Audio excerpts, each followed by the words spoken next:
آج صبح پاکستان نے ایران میں اسٹراکس کی حملوں میں دہشت گردوں کے ٹھکانوں کو نشانہ بنایا گیا۔ حملے ڈرونز، راکٹوں اور جدید ہتھیاروں سے کیے گئے۔ مسلح افواج دہشت گردی کی کارروائیوں کے خلاف پاکستانی شہریوں کی حفاظت کو یقینی بنانے کے لیے ہمہ وقت تیار ہے۔ ISPR آج صبح پاکستان نے ایران میں اسٹراکس کی حملوں میں دہشت گردوں کے ٹھکانوں۔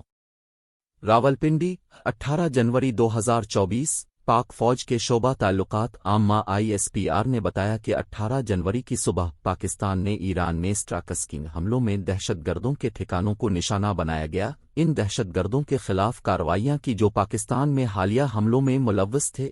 ISPR کے مطابق آج صبح پاکستان نے ایران کے اندر ان ٹھکانوں کے خلاف مؤثر حملے کیے جو پاکستان میں حالیہ حملوں کے ذمہ دار دہشت گردوں کے زیر استعمال تھے۔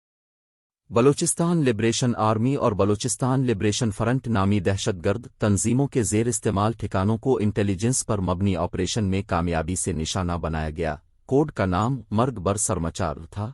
حملے ڈرونز، راکٹوں اور جدید ہتھیاروں سے کیے گئے۔ کولیٹرل نقصان سے بچنے کے لیے زیادہ سے زیادہ احتیاط برتی گئی۔ ترجمان ISPR نے کہا کہ مسلح افواج دہشت گردی کی کارروائیوں کے خلاف پاکستانی شہریوں کی حفاظت کو یقینی بنانے کے لیے ہمہ وقت تیار ہیں۔ ہم پاکستانی عوام کی حمایت سے پاکستان کے تمام دشمنوں کو شکست دینے کے اپنے عزم کا اعادہ کرتے ہیں۔ قبل ازیں ایک بیان میں ترجمان پاکستانی دفتر خارجہ ممتاز زہرا بلوچ نے کہا کہ پاکستان نے دہشت گردوں کی موجودگی اور سرگرمیوں کے ٹھوس شواہد پر مبنی کئی ڈفزائرز ایران کے ساتھ شیئر کیے۔ پاکستان کے اظہار تشویش کے باوجود سرمچاروہے کے خلاف کوئی کارروائی نہیں کی گئی۔ کارروائی نہ ہونے کے باعث سرمچار معصوم پاکستانیوں کا خون بہاتے رہے۔